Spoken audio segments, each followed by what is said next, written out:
여러분 안녕하세요. 오늘도 함께 성경 공부할 수 있어서 얼마나 감사한지 모르겠습니다. 세 걸음 성경 우리 두 걸음 두 번째 시간 우리 함께 공부하도록 하겠습니다. 오늘은 아담과 선악과에 대한 이야기를 함께 나누어 보기 원합니다. 오늘의 이야기에 들어가기 전에 먼저 우리 핵심어 30 성경 노래를 함께 부르면서 우리가 어느 부분을 공부하고 있는지 다시 한번 상기하고 30개 핵심어를 통해 성경 전체 흐름에 대해서 우리 다시 한번 새겨보기를 원합니다. 우리 함께 부르겠습니다. 창조 아담 선악과 노아 바벨탑 네 사람 민족 훈련 정복 분배 혼란 질서 사울 다윗 솔로몬 분열 심판 멸망 포로 귀환 예수 탄생 복음 선포 공생의 십자가 부활 승천 초대교회 교회 정착 새 창조 핵심어 30 새걸음 성경 내 손에 있도다.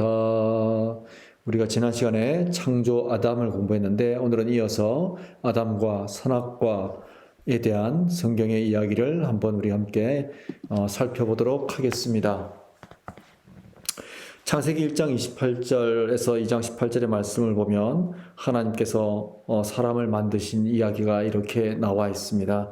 하나님은 세상을 창조하시고 사람을 창조하셨죠. 하나님이 창조하신 첫사람 아담은 그냥 흙으로 빚어진 것이 아니라 하나님의 생기를 통해서 만들어진 하나님의 사랑스러운 존재였습니다. 그리고 하나님은 이 아담에게 특별히 세 가지 은혜를 주셨습니다. 첫째는 만물의 이름을 지어라는 하늘을 나르는 짐승들의 이름을 짓고 동물들의 이름을 짓도록 해주는 하나님의 대리자로서의 은혜를 주셨죠. 그 다음에 또 하나가 이 아담에게 하나님께서는 돕는 배필인 하와를 허락해 주셨습니다. 그리고 마지막으로 하나님은 세 번째 은혜로 선악과를 이렇게 보여주시면서 아담과 하와가 하나님의 보호 아래, 하나님의 도우심 아래, 하나님과 동행하며 늘 살 수 있도록 안전장치를 마련해 주셨습니다. 그래서 이 선악과는 하나님께서 그냥 우리를 시험하기 위해서 만드신 것이 아니라 우리가 우리 자신의 정체성을 하나님께 두고 우리의 본분을 다 지킴으로 말미암아 하나님과의 신뢰 관계를 지킬 수 있도록 만드신 안전한 보호장치였습니다. 그런데 이렇게 하나님께서 아담과 하와와 하나님과 더불어 살 수 있는 에덴 동산에 만들어 놓은 이 안전장치인 이 선악과 나무를 이용해서 이제 하나님과의 관계를 파괴하기 위해서 나타난 존재가 있었습니다. 성경에 그 존재를 뱀이라고 표현하고 있죠. 그런데 우리가 잘 생각해 봐야 될 것은 뱀이 과연 진짜 하나님과의 관계를 파괴했는가? 뱀은 유혹을 했습니다. 그리고 유혹에 동의한 사람은 아담과 하와였습니다. 이 이야기는 무슨 이야기인가 하면 뱀이 비록 유혹하기는 했지만 마지막 선택과 결정은 하와와 아담의 몫이었다는 겁니다. 다시 말해서 하나님과의 관계는 누가 깨뜨렸는가? 바로 뱀의 유혹에 동의한, 뱀의 유혹을 이기지 못한 아담과 하와. 이 하와와 아담이 선악과의 열매를 먹는 선택을 함으로 하나님과의 신뢰관계가 깨진 것입니다. 그 결과 에덴 동산의 이야기는 그렇게 행복한 결말로 끝나지 않지요. 뱀의 유혹에 빠진 아담과 하와의 결정으로 인해서 아담과 하와는 에덴 동산에서 이렇게 쫓겨나게 됩니다. 그 쫓겨난 이유에 대해서 다시 한번 설명드리면 아담과 하와의 선택 때문이죠. 그들이 스스로 결정하였기 때문입니다.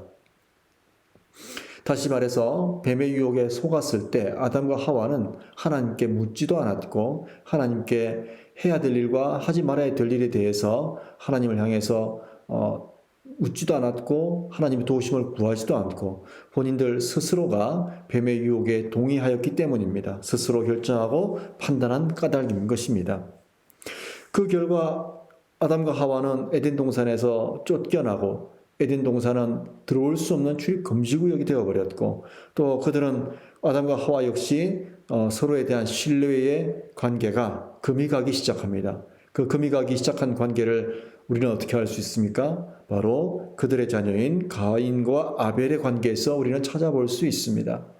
참으로 가인과 아벨은 형제, 아담과 하와의 자녀들임에도 불구하고 그들은 정말 아주 말로 표현하기 힘든 끔찍한 일들을 벌리죠. 바로 가인이 동생 아벨을 죽이는 살인 사건인 것입니다. 그 결과 아벨은 형에게 살해를 당하고 형 가인은 하나님의 징계로 뜨돌이가 되죠. 뜨돌이가 된 가인이 하나님을 향해서 사람들이 나를 해치려 할 텐데 하나님, 어떻게 내가 이 벌을 감당할 수 있겠습니까? 라고 말했을 때 하나님께서 가인이 보호받을 수 있도록 표를 주십니다. 다시 말해서 그 누구도 가인을 함부로 해칠 수 없도록 하나님께서 지켜주시고 보호해 주시기 위한 표를 주셨습니다. 그런데 성경 말씀을 보면 가인은 이 하나님의 보호하심을 믿지 못하고 의지하지 못합니다. 오히려 그는 아들 에녹을 낳고 아들의 이름으로 성을 쌓습니다. 아들의 이름으로 성을 쌓았다는 것은 하나님의 도우심, 하나님의 보호하심이 아니라 자기 스스로를 보호하겠다는 것이죠. 아담과 하와가 선악과 열매를 먹지 말라는 하나님의 보호장치를 거부했고 그의 아들 가인 역시 하나님의 보호장치인 표를 거부하고 스스로 성을 쌓아 자기를 보호합니다. 이렇게 부모로부터 자녀에게 이어진 하나님과의 파괴된 관계, 거기서 끝나지 않습니다. 성경에 보면 창세기 6장 2절에 보면 창세기 6장 2절 잠깐 한번 볼까요? 2절에 보면 이렇게 말씀하고 있습니다. 하나님의 아들들이 사람의 딸들의 아름다움을 보고 자기들이 좋아하는 모든 여자를 아내로 삼는지라. 타락의 시작을 이야기하고 있죠. 여기서 하나님의 아들들이란 단어는 원어를 이렇게 잘 분석을 해보면 힘이 장사인 사람들을 지칭할 때 하나님의 아들들이라는 표현을 씁니다. 힘이 아주 센 사람들, 장수 같은 사람들을 이야기할 때 힘이 센 사람들이라고 이야기하죠. 그런데 그들이 사람의 딸들을 마음에 드는 대로 데려다가 자기 아내로 삼았다라고 성경은 말씀하고 있습니다. 이 이야기는 무슨 뜻인가 하면 힘 있는 사람이 마음대로 다스리는 세상이 시작된 것을 의미합니다. 힘 있는 사람이 마음대로 다스리는 세상, 하나님의 뜻과 대치가 되는 것이죠. 하나님의 다스림을 거부하고 자기의 힘으로 세상을 다스리겠다는 사람들이 등장한 것입니다. 이것은 곧 폭력의 역사가 시작되었음을 의미합니다. 그래서 창세기 6장 4절 이하에 보면 세상은 죄악으로 가득 차게 되고 하나님은 세상 지으신 것을 후회하시죠. 그리고 하나님은 세상을 물로 심판하십니다. 에덴 동산 선악과 사건이 바로 홍수 심판으로까지 이어진 것입니다. 이것은 우리에게 무엇을 의미할까요? 하나님과의 관계가 깨지면 우리의 인생이, 우리의 삶이, 세상이 문제투성이로 변한다라는 것입니다. 반대로 하나님과의 관계를 바르게 잡으면 인생의 문제도 실타래처럼 풀릴 수 있음을 우리에게 교훈합니다.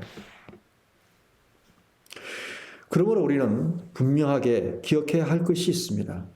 하나님이 나를 사랑하신다는 것에 대한 믿음입니다. 만약 아담과 하와가 선악과를 따먹기 전에 뱀으로부터 유혹을 받았을 때 다시 한번 하나님의 사랑을 기억했다면, 하나님과의 관계를 더욱 삶의 우선순위에 놓았다면 선악과를 먹었을까요? 그렇지 않았을 것입니다. 그들은 뱀의 유혹을 이기고 그러므로 말미암아 하나님과의 관계를 지킴으로 인생에서 발생할 수 있는 여러 문제점으로 만들어내지 않았을 것입니다. 삶의 곤란함을 겪지 않았을 것입니다. 그러나 그들이 선악과를 따먹음으로 말미암아 하나님과의 관계가 깨짐으로 말미암아 사랑하는 자녀 아벨을 잃어야 했고 또 가인을 떠나보내야 했고 그 가인의 후손들은 바로 하나님의 사랑과 다스림을 거부하고 폭력으로 세상을 다스리는 결과를 낳기 시작한 것입니다.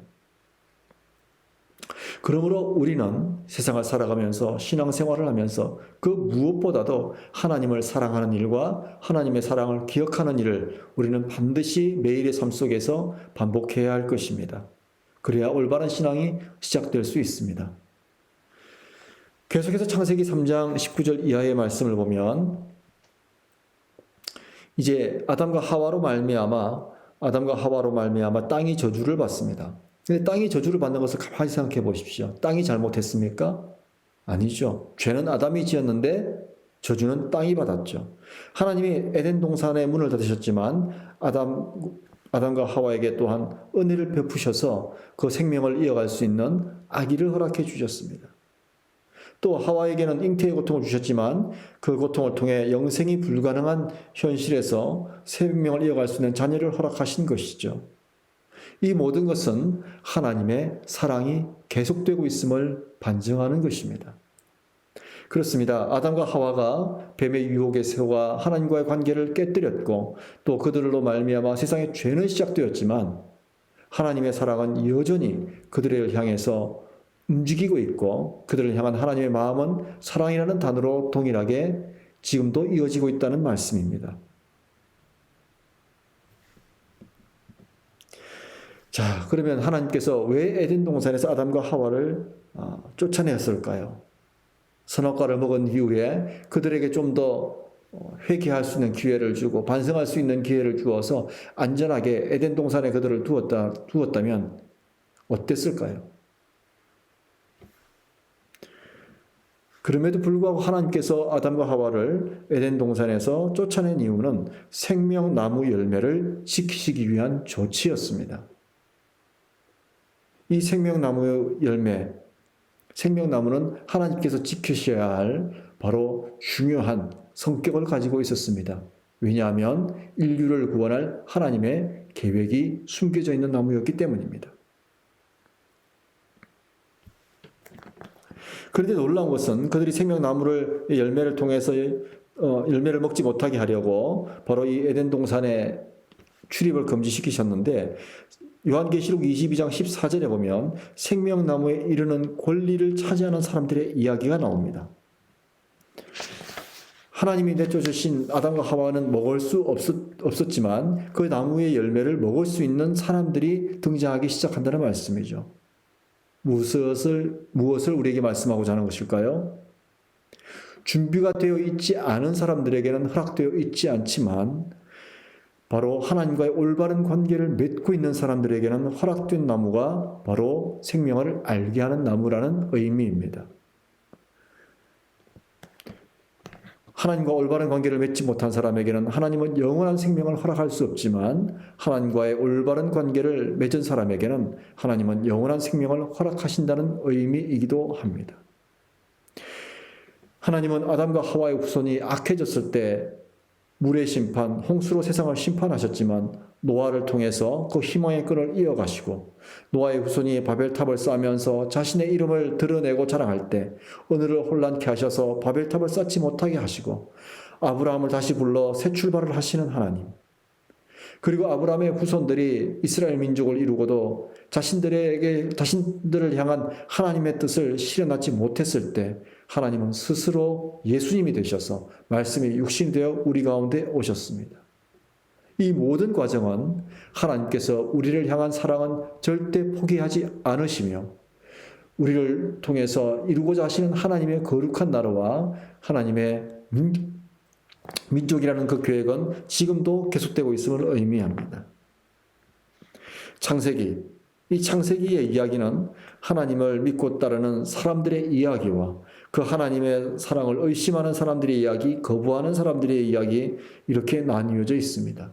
특별히 창세기를 보면 두 개의 족보가 존재를 합니다. 아주 상반된 두 개의 족보가 존재하는데 창세기 4장 17절에서 24절까지는 가인의 족보 이야기가 있고 창세기 4장 25절에서 5장 32절까지는 아담의 족보가 기록되어 있습니다.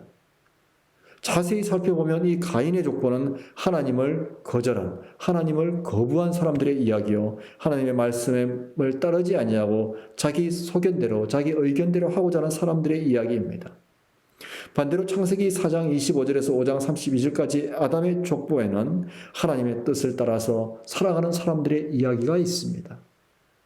사랑하는 성도 여러분, 우리는 어느 쪽에 속해야 할까요? 오늘 우리는 세상이 아담과 하와의 선택으로 말미암아 세상 가운데 죄가 시작되고 그 죄로 말미암아 폭력의 역사가 시작됨을 말씀을 통해서 간략하게 살펴보았습니다. 이 폭력의 역사의 시작에는 그 폭력의 역사의 계보를 잇는 가문이 있었습니다. 가인의 가문이었죠. 반면에 그런 폭력의 역사 속에서도 하나님의 말씀, 하나님의 계획이 실현되는, 또 하나님의 가문의 족보를 이어가는 가문이 존재했습니다. 아담의 가문이었습니다. 아담의 족보였습니다. 사랑하는 성도 여러분, 우리는 하나님의 자녀로서 하나님의 말씀을 가지고 하나님의 인도하심을 따라 이 아담의 족보에 속하는 사람들이 되어야 할 것입니다. 저와 여러분의 삶도, 우리 자녀들의 삶도, 우리 후손들의 삶도 어떻게든 바로 이 하나님께서 원하시는 계보에 속함으로 말미암아 성경에 기록된 사람들처럼 하나님께서 선하시게 사용하시는 도구가 되어야 할 것입니다. 오늘 우리는 아담과 하와의 이야기, 또 선악과 이야기를 간략하게 살펴보았습니다. 다시 한번 정리해보면 뱀은 유혹했고 사람은 동의를 했습니다. 아담과 하와는 뱀의 유혹에 동의를 했습니다. 악한 영들이, 또 세상의 유혹이 우리를 시험하려 들 때, 그들이 하나님의 말씀을 왜곡해서 우리를 건드릴 때 우리는 어떻게 해야 되겠습니까? 첫째는 하나님의 사랑을 무엇보다 먼저 기억하고, 두 번째는 하나님께서 원하시는 일인가를 다시 한번 생각하며, 세 번째는 나의 의지를 들여서 그 유혹을 거절할 줄 알아야겠습니다. 오직 하나님께서 하신 말씀, 하나님께서 우리에게 허락하신 하나님의 명령에 순종하는 것을 삶의 우선순위에 두어야 하겠습니다. 그 다음으로 우리가 또한 기억해야 할 것은 나의 소견, 나의 생각, 나의 의지를 잘 다스려야 합니다.